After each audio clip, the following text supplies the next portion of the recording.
So, hi, my name is Rachel, and I'm here with Fandom Spotlight. And today I am taking the time to interview s-morishita, who is published many of Webcomics and manga online with different kinds of stories, such as one of my favorites, which is Love Fighting. And I'm here to speak with her today. So, thank you for taking the time out of your day to speak with us and kind of looking forward to talking with you about your, artistic process and what you do. So tell us a bit about yourself for readers that might not be familiar with your work or kind of new to what you do. Well, I would consider myself a kind of self-taught artist. I did attend an art college for a period of time. After about maybe the middle, my second year, the middle of my second year, I dropped out. I had some issues with my art teacher telling me that I wouldn't get anywhere with my comic.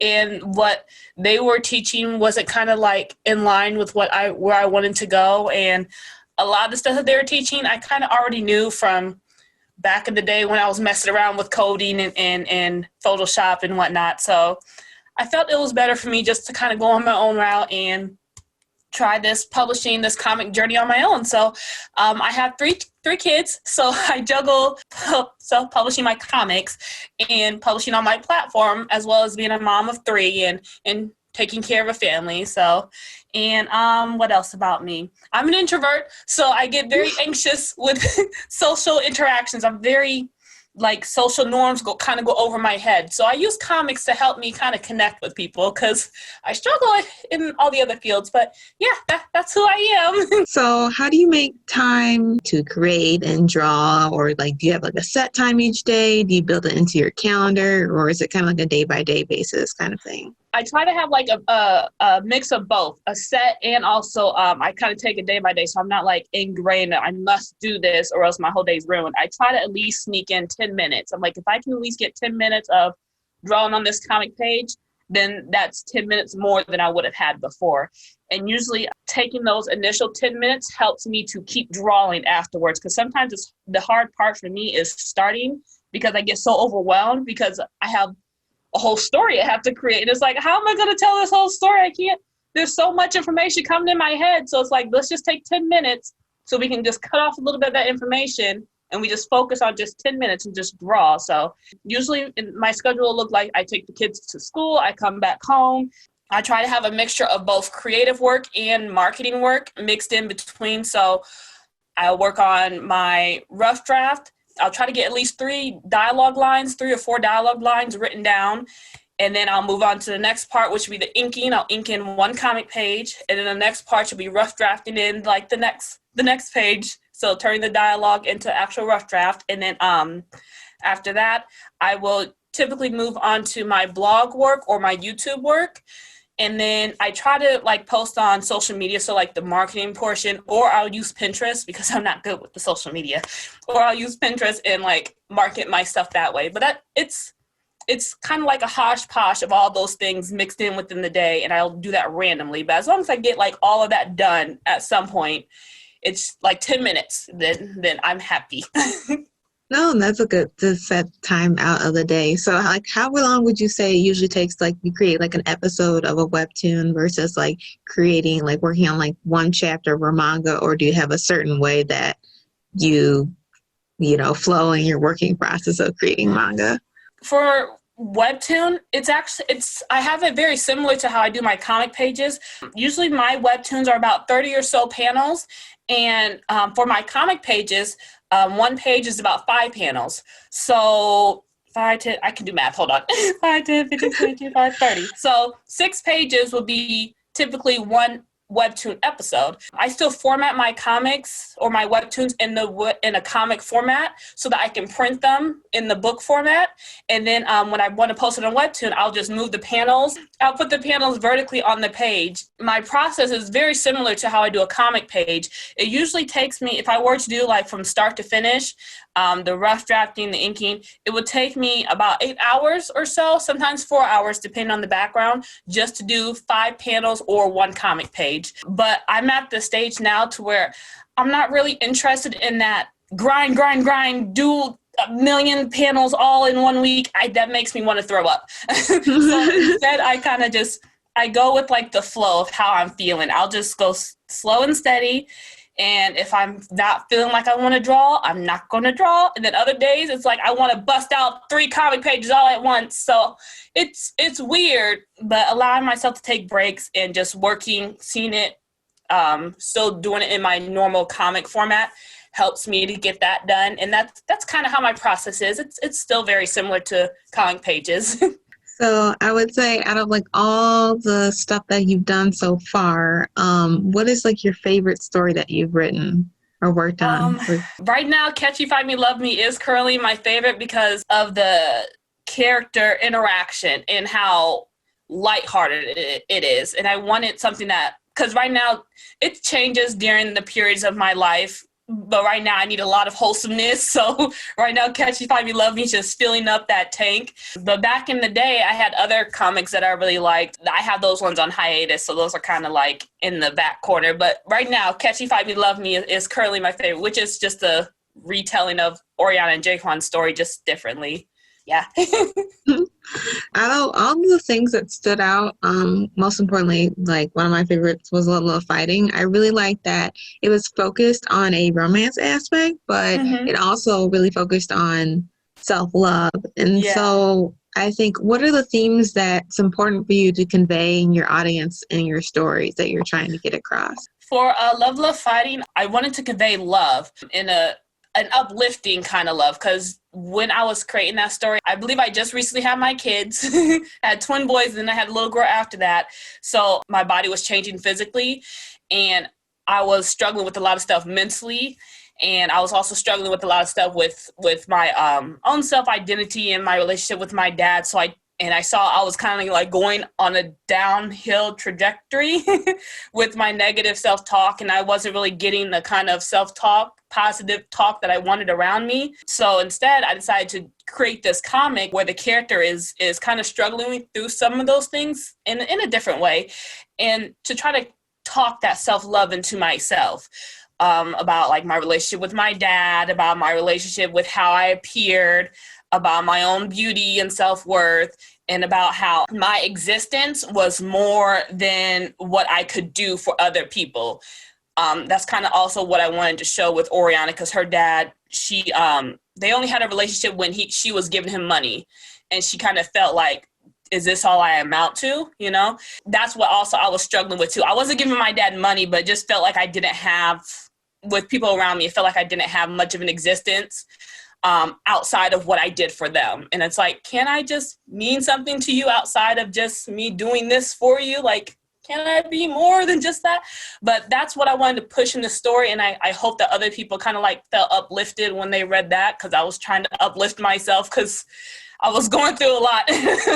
but yeah, that's kind of like the message I was hopefully able to get across.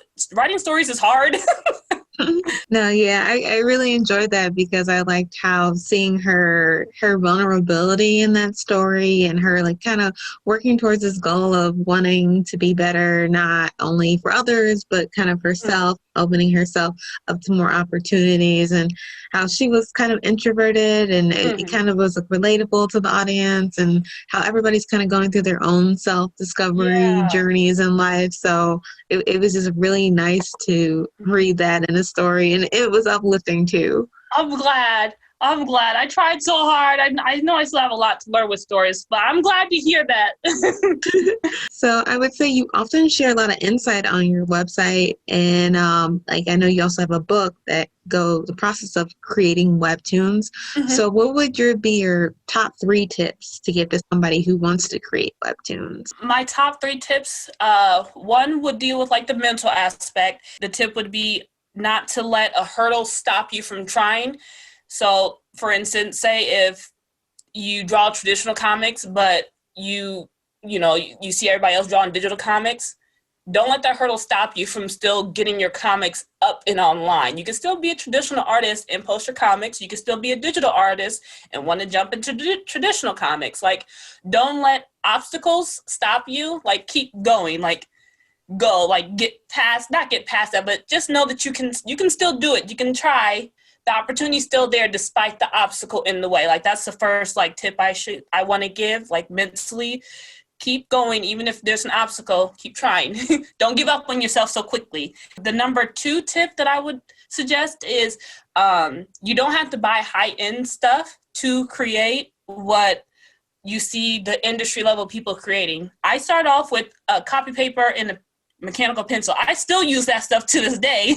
So it's not the paintbrush that makes the artist, it's or the painter. It's the painter themselves that make the paint. So just, you can use free apps, you can use inexpensive tablets. Don't let the tools stop you also from, you don't need high-end stuff. I still use Walmart stuff to create my stories. And the 3rd tip would be draw for what connects with you. I know I've seen a lot of people who say, draw a story that's going to connect to everyone.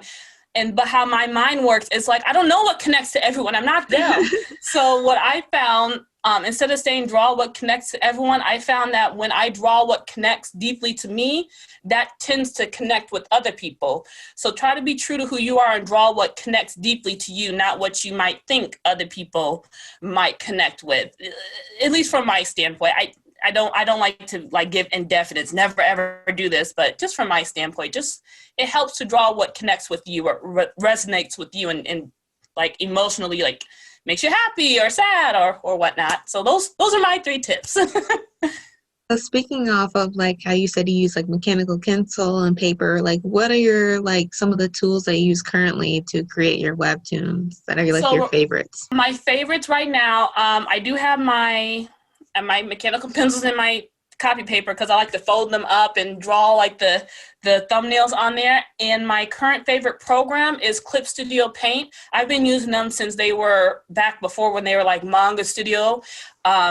In like 2006 or so, 2007. So Clip Studio Paint is my absolute favorite. I use that for all of my webtoons. When I'm not on my computer, then I will use Ibis Paint, Jump Paint, Metabong Paint, which are all very similar to Clip Studio Paint, have a lot of similar tools. They just don't have like the 3D function with that. And my workaround with that, I just use Magic Poser, which is another free app that has some 3D functions. So I use that to create my webtoons. And then my tablets, I use my iPad Pro to draw my illustrations. And then I also use my Wacom Centweak tablet. I do have the Intuos and the Bamboo, which is what I started with, but I moved over to the Centweak. It's just, you don't need the Centweak, but it's like, I wanted it. So I saved up and I've had this for like 10 plus years and I'm happy with it. So that's what I use to make my webtoons. What would you say gives you the most joy as an artist? Being able to draw something that connects with me and then see that it connected with someone else. Because I always struggle with my words and I end up being not misunderstood by I can't communicate well enough to be understood. So when I draw something of an emotion inside of my comic and somebody else reads it and they're like, oh, I understand that, or that connects with me, that makes me so happy because it's like someone hears me. And it's I like to be understood. I like to be people to be able to hear me. So that's like my most like fulfilling part. It's like, you hear me, yay. So that would be it. What would you say is like kind of like the hardest things about being an artist? Trying to connect with people, trying to tell the story that, because in my head, I have the whole story. And it's like, okay, I tell the story and they're like, what? And it's like, oh, I forgot to add this part. And then it's like, wait, then there's this part I need to add. And oh, wait, there's this part. So it's like trying to get all of that and condense it down in a small bite-sized amount to where people will understand it. That's like the hardest part. So drawing the story is the hardest part, like creating it. I can draw it because I used my 3D models to help, but it's the telling of the story it's hard. I can't do it. It's, oh my gosh, but I try anyways. Do you think are any barriers to being an artist, or like you have a personal barrier to being an artist? And if so, how would you address it? I think one of the biggest barriers that I had to deal with as an artist is self-doubt, where I would tell myself, oh, I'm not allowed to do this because of that. Or I'll tell myself, oh, I'm not good enough to do this because I don't have this skill. And realizing that for myself, I don't need to have any skills. I can just, as long as I get the stuff drawn, as long as I get the story out there and get it completed, because my main goal, I just want to tell my story. I'm not interested in being picked up by a big company. That would be nice. But my main goal is to get the story out there, to get the story done. I don't necessarily have to be the master artist to be able to do that. So that's one of the things that I had a hurdle that I had to get past, and is allowing myself to be lacking in certain ways, or allowing myself just to be imperfect, but still be okay with creating, because I'll get better over time. That was definitely one of my biggest hurdles, just that own self-doubt and not drawing because, I'm not perfect. I don't have to be perfect. Yeah, I think it's always hard because I always say, like, I'm my worst critic. Yeah. Like, people are like, that's great. And I'll be like, I don't know. There may be something I need to fix about that. They're like, just leave it alone. Exactly. So you see how I feel. I think it's the struggle of being like a creative, I would say. Definitely. You're always finding something like, I want to add this, or I want to fix this. And people just like, leave it be. It's great. Right. It's hard to like make yourself stop. It's like, And I wanted to know if you had any future projects in the works. Definitely. I am currently trying to hash out the next season of Catch Me, Find Me, Love Me. I'm also currently working on my short story called Whisper of Cinnamon. That's about a girl who's self-conscious about her voice, and she ends up meeting a guy who just loves her voice. So it's kind of a self-affirmation type story, to where when people read it, hopefully they feel better about themselves and learn how to have like a better opinion about themselves, because that's kind of what she's struggling with. Like, why are you having such a bad opinion about your voice? You can have a nice opinion about your voice. It's like, I feel like I'm lying to myself. So that's what that story is helping get me personally get through that. So that's what that story is. And then I do have another one that I am working on, but I want to get back into creating Atomo games and whatnot. So I have a lot of stuff, a lot of stuff in the works. Now, do you have an Atomo game, right? Yeah, I remember do. You were talking about it on a blog post before. Yeah, I have. It's called A Troll's Fairy Tale. I have that on my sister's site, Sky Art and Designs. But it's called A Troll's Fairy Tale. I wanted to do something where you don't really get to see like plus size, darker skin characters in visual novels or Atomo games, and then not even in fantasy stuff. Like, you don't really get to see them in that at all. So it's like, I want to make a troll, and she wants to be a princess.